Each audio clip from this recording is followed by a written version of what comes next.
Hello students, this is Sukhdev sir. Welcomes you once again in the web classes. Students, we are learning English grammar and the topic's name is parts of speech, and this is the lecture number 7 of this particular topic.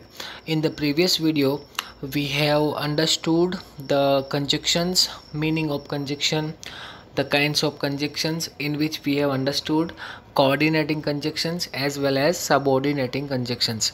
Today we are going to discuss about the new part of speech. Let's start.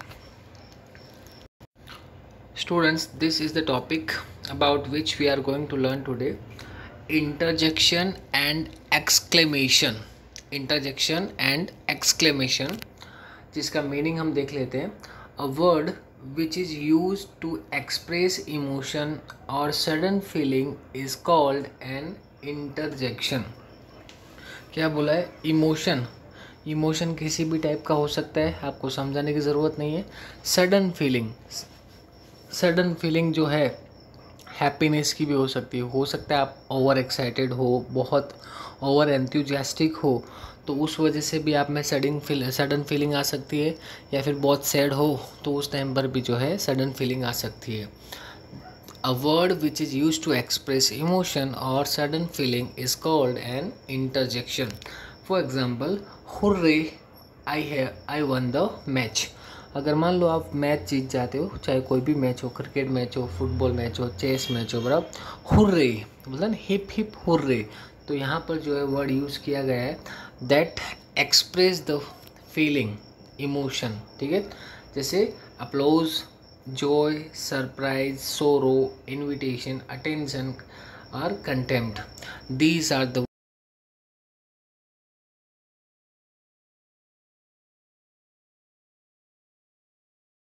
देखते हैं interjection में और exclamation में और क्या क्या है. Interjection for Joy, हा हा, hurray. These two words can be used for Joy expression. बहुत कोई इंसान खुश हो या फिर लाफ्टर देता हो तो हा हा बोल सकता है, हुर्रे बोल सकता है, hip hip hurray. This kind of words can be used. फिर आता है इंटरजेक्शन फॉर सोरो. सोरो का मतलब होता है दुख. Alas, a pot.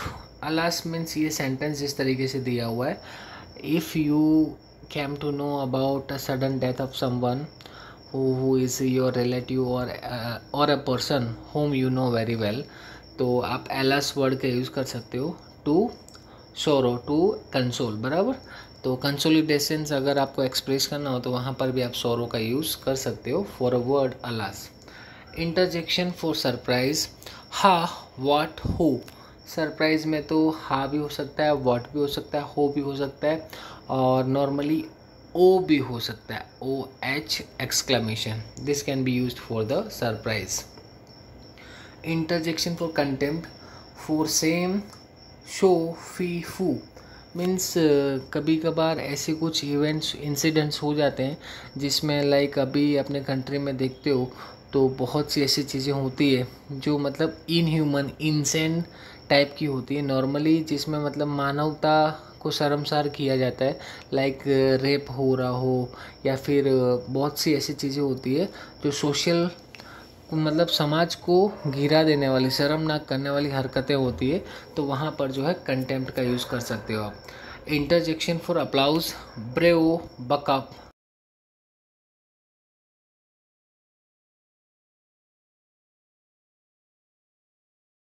और invitation, hear hear, hello, hi hi बोलते हैं ना, तो इनवाइट करते हो तो वो भी इंटरजेक्शन और एक्सक्लेमेशन में आता है. Interjection for drawing attention, behold, listen, look. Can I have attention please, normally अपने बोलते हैं ना, तो वहाँ पर बीहोल्ड, लिसन, लुक, इस टाइप के वर्ड्स को आप यूज़ कर सकते हो. तो दीज वर द इंटरजेक्शंस, बराबर. इसमें जो ये वर्डिंग है जिसमें मैं अंडरलाइन कर रहा हूँ, almost these words are used to express sudden feeling और एनी काइंड ऑफ इमोशंस. ठीक है, क्लियर है. चलो नेक्स्ट स्लाइड पे चलते हैं. There are 3 types of exclamatory sentence. अब एक्सक्लेमेशन के बारे में बात कर रहे हो तो एक्सक्लेमेटरी सेंटेंस कौन कौन से टाइप के हो सकते हैं? Alas, she is dead. Interjection and simple sentence, बराबर. तो यहाँ पर एक्सक्लेमेशन आ गया और ये एक्सप्रेस भी कर रहा है, बराबर। What a foolish project, what a foolish project, exclamatory sentence without a verb, इसमें वर्ब नहीं है लेकिन जो है ये एक्सक्लेमेटरी सेंटेंस है। What a silly mistake it is, exclamatory sentence with a verb at the end. And में देखोगे आप तो इज़ दिया हुआ, दैट इज़ हेल्पिंग वर्ब, ठीक है। तो these 3 types of exclamatory sentence can be used for the exclamation, ठीक है स्टूडेंट्स।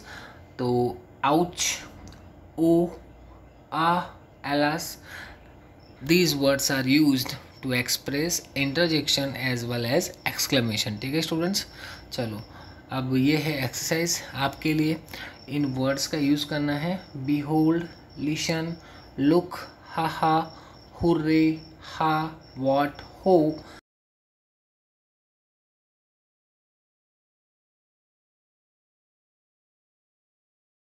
एक तरीके से यूज़ कर सकते हो for any kind of inhuman और incident occurred, hear, hello, brave, buck up, ठीक है स्टूडेंट्स।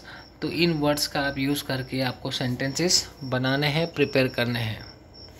चलो, तो ये इंटरजेक्शन का टॉपिक था, उसमें नॉर्मली आपको पता चल गया होगा कि सडन फीलिंग और इमोशन को एक्सप्रेस करने के लिए जिन वर्ड्स का, the words which are use to express sudden feeling और emotion can be called interjection और एक्सक्लेमेशन, ठीक है। तो चलिए अब इसके बाद का टॉपिक कौन सा आता है, लास्ट टॉपिक है पार्ट्स ऑफ स्पीच का, जो हम इस वीडियो में पूरा कवर नहीं करेंगे क्योंकि काफ़ी लेंदी है, बड़ा है। I have selected some of the prepositions of all, बहुत सारे प्रीपोजिशन हैं, उनमें से कुछ सिलेक्ट किए हैं मैंने, तो कुछ हम इस वीडियो में इंक्लूड करेंगे और कुछ जो है वो बाकी की वीडियो में, लास्ट वीडियो जो होगा पार्ट ऑफ स्पीच का, उसमें इंक्लूड कर लेंगे। प्रीपोजिशन का मीनिंग आपको पता है, प्रीपोजिशन, बराबर। तो इसका मीनिंग देख लो, subject is used in the beginning of a sentence, sentence की बिगिनिंग में हमेशा क्या यूज़ करते हैं, subject. Subject can be noun और प्रोनाउन, नाउन भी हो सकता है, प्रोनाउन भी हो सकता है। प्रीपोजिशन, यहाँ से पढ़ रहा हूँ, ध्यान से देखना। Preposition tells us about the position of a subject, an object और relation with other words in a sentence.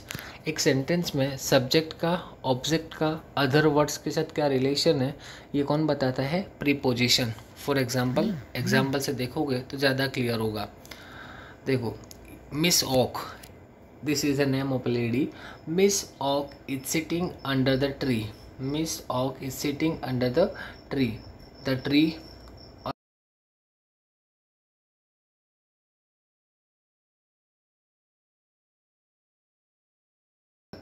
बराबर।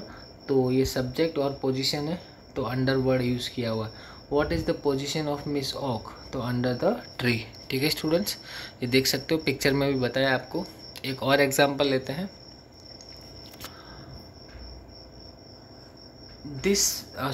The pen is kept on the table. The pen is kept on the table. What is the position of the pen on the table? Sometimes preposition tells the position of object. कभी कभार object की भी position बताते हैं। You have kept your money in the bank. Your money, तो आपका money है, उसको आपने कहाँ पर पोजीशन किया है, इन द बैंक। यहाँ पर वर्ड यूज़ किया इन, उसको हम बोल सकते हैं प्रीपोजिशन, ठीक है। क्लियर हो आप लोग। तो ये प्रीपोजिशन का ब्रीफ एक्सप्लेनेशन था, ठीक है। बाकी के जो प्रीपोजिशन हैं उनको हम नेक्स्ट वीडियो में कंटिन्यू करेंगे, कैरी ऑन करेंगे। आज के वीडियो में हम इतना ही रखते हैं।